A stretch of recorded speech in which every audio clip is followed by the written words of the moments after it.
நமக்கு உடன்பாடு இல்லாத அல்லது கொள்கையாக அரசியலாக முரண்பாடு கொண்ட ஒரு கட்சி ஒன்றியத்தை ஆளும்போது எந்த உதவியும் இல்லாமல் கைகளை கட்டி கால்களை கட்டி தண்ணீரில் போட்டதுக்கு அப்புறமா நீந்தலாம் என்று பார்க்காமல் தான் நீந்தி தமிழக மக்களையும் கரை சேர்க்கக்கூடிய ஒரு உழைப்பை செலுத்தியிருக்கக்கூடிய இந்த முதல்வருக்கு என்னுடைய மனமார்ந்த நன்றிகளை தெரிவித்துக் கொள்கிறேன். இப்பொழுது கல்வியில் சிறந்த தமிழ்நாடு இன்னைக்கு மாலை பொழுது அதை பத்தி தான் இதை பத்தி பேசுவதற்காக இயக்குனர் திரு குமார் ராஜா தியாகராஜா அவர்களையும் மேடைக்கு அழைக்கிறோம். Sir please join us on stage. அனைவருக்கும் என்னுடைய வணக்கம். மாண்புமிகு முதல்வர் அவர்களுக்கும் மாண்புமிகு துணை முதல்வர் அவர்களுக்கும் கல்வித்துறை அமைச்சர் அன்பில் அவர்களுக்கும் மற்றும் அமைச்சர் பெருமக்கள் பெரியவர்கள் அனைவருக்கும் என்னுடைய வணக்கம். கல்வியை பற்றி நான் நிறைய யோசிச்சிருந்தேன், பட் சில கருத்துக்கள் மட்டும் சொல்லலாம்னு நினச்சிக்கிட்டு இருக்கேன். கல்வியை பற்றி 2000 வருடங்களுக்கு முன்னால் ஒரு பாண்டிய மன்னன் அவர் ஒரு பாடல் எழுதியிருக்கிறார். இதில் பாலகிருஷ்ணன் ஐயா பல இடங்கள் அதை பற்றி பேசியிருக்கிறார். அதோடைய கடைசி 4 வரிகள் ரொம்ப முக்கியமானது.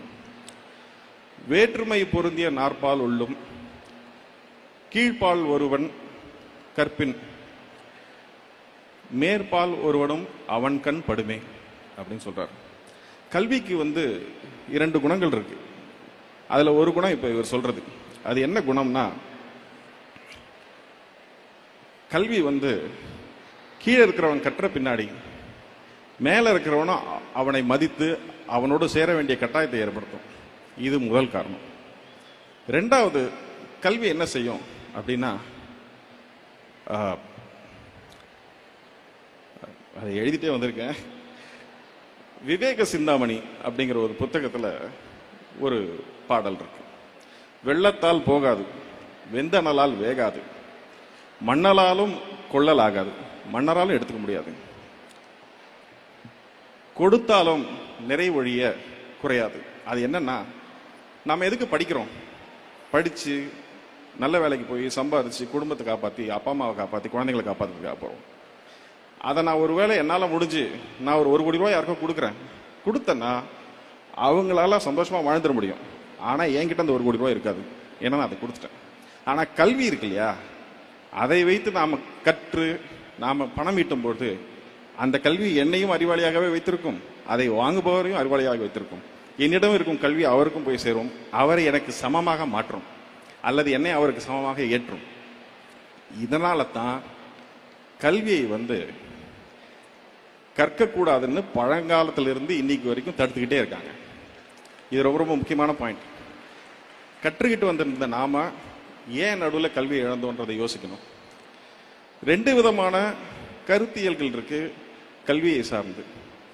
ஒன்று திராவிட கருத்தியல், எல்லாரும் படிக்கணும், எல்லாரும் அறிவாளியா இருக்கணுங்கிறது. இதை இப்போ நான் சொன்னேன் இல்லைங்களா, இந்த பாண்டிய நெடுஞ்செழியன் காலத்திலிருந்து போன செஞ்சுரியில் இருந்த பாரதியார் வரைக்கும் அவர் கூட சொல்லியிருக்காரு, அன்ன சத்திரம் 1000 நாட்டலும் ஆலயம் 10000 கட்டலும் அப்படின்னு சொல்லி அதோடைய எண்டில் என்ன சொல்லியிருக்காருன்னா, இன்னும் பல புண்ணியங்களை தாண்டி கோடி மடங்கு பெரிய புண்ணியம் அங்க ஒரு ஏழைக்கு கல்வி அறிவித்தல் சொல்லியிருக்கிறார். அப்படிப்பட்ட ஒரு புண்ணியமான செயல் கல்வி அறிவிக்கிறது. இப்போ ஆரிய கருத்தியல்ல என்ன நடந்திருக்குன்னா, கற்கணும்னு ஆசைப்பட்ட ஒரு பையன் போய் ஒரு ஆசிரியர்கிட்ட கற்கணும்னு கேட்டபொழுது, நீங்க எந்த ஆளுன்னு கேட்டு உனக்கு சொல்லித்தர மாட்டேன்னு அனுப்பிச்சிட்டார். ஆனா அவனே போய் வில்வித்தை கற்றுக்கிட்டு அவர்கிட்ட போய் நின்ன போது அவருடைய கட்டை விரலை அவர் வாங்கிட்டார். அவர்கிட்ட போய் கர்ணன் பின்னாடி கத்துக்கணும்னு நினைச்ச பொழுது கர்ணனையும் நீ என்ன ஆளுன்னு கேட்டு அனுப்பிச்சிட்டார். அவர் கிருபாச்சாரியார்கிட்ட போய் கேட்ட பொழுது அவர் கேட்கும் பொழுது இல்ல நான் மேட்டுக்குடின்னு சொல்லி அவர்கிட்ட தொழில் கத்துக்கிட்டார். ஆனால் அவரும் அப்படிப்பட்டவர் இல்லைன்னு தெரியும் பொழுது அவர்கிட்ட நீ கற்ற கல்வியெல்லாம் உன்னை விட்டு ஒரு நாள் போய்விடும் சொல்லி சாபம் கொடுத்து அதையும் புடிங்கிறார். இப்படி துரோணாச்சாரியார் கிருபாச்சாரியார் ஆரம்பிச்சு ராஜகோபாலாச்சாரியார் வரைக்கும் நாம் படிப்பதை தடுத்து கொண்டே இருக்கிறார்கள். ஆனால் இந்த கொள்கைக்கு எதிராக சமத்துவம் இருக்கக்கூடாதுன்னு சொல்ற இடத்துல சமத்துவமும் சமூக நீதியும் இருக்கணும்னு சொல்ற ஒரு கட்சி ஒரு கொள்கை ஆட்சியில் இருக்கும் பொழுது அவங்க எல்லாரையும் படிக்க வைக்கிறதுக்கு எத்தனை திட்டங்கள் முடியுதோ அத்தனை திட்டங்களையும் போடுறாங்க. காலை உணவு கொடுக்குறாங்க, நான் முதல்வன் இருக்கு, தமிழ் புதல்வன் இருக்கு. இந்த இப்படி அவங்க ஒரு வரிசையா திட்டங்கள் போட்டு எப்படியாவது படிச்சிருக்கன்றாங்க.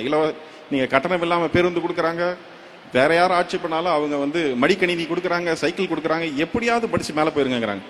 இதை தடுப்பதற்கு அவங்க முன்ன கட்டைவரில் கேட்ட மாதிரி, கர்ணனுக்கு அம்னீஷியா கொடுத்த மாதிரி, இப்போ புதிய கல்விக் கொள்கையை ஒன்று கொண்டாந்து உங்களை தடுக்கிறத தடுக்க பார்க்குறாங்க.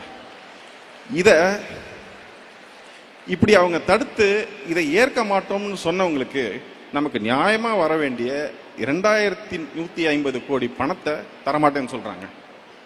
இப்போ நமக்கு உடன்பாடு இல்லாத அல்லது கொள்கையாக அரசியலாக முரண்பாடு கொண்ட ஒரு கட்சி ஒன்றியத்தை ஆளும்போது எந்த உதவியும் இல்லாமல் கைகளை கட்டி கால்களை கட்டி தண்ணீரில் போட்டதுக்கு அப்புறமா நீந்தலாம் என்று பார்க்காமல் தான் நீந்தி தமிழக மக்களையும் கரை சேர்க்கக்கூடிய ஒரு உழைப்பை செலுத்தியிருக்கக்கூடிய இந்த முதல்வருக்கு என்னுடைய மனமார்ந்த நன்றிகளை தெரிவித்துக் கொள்கிறேன். நன்றி.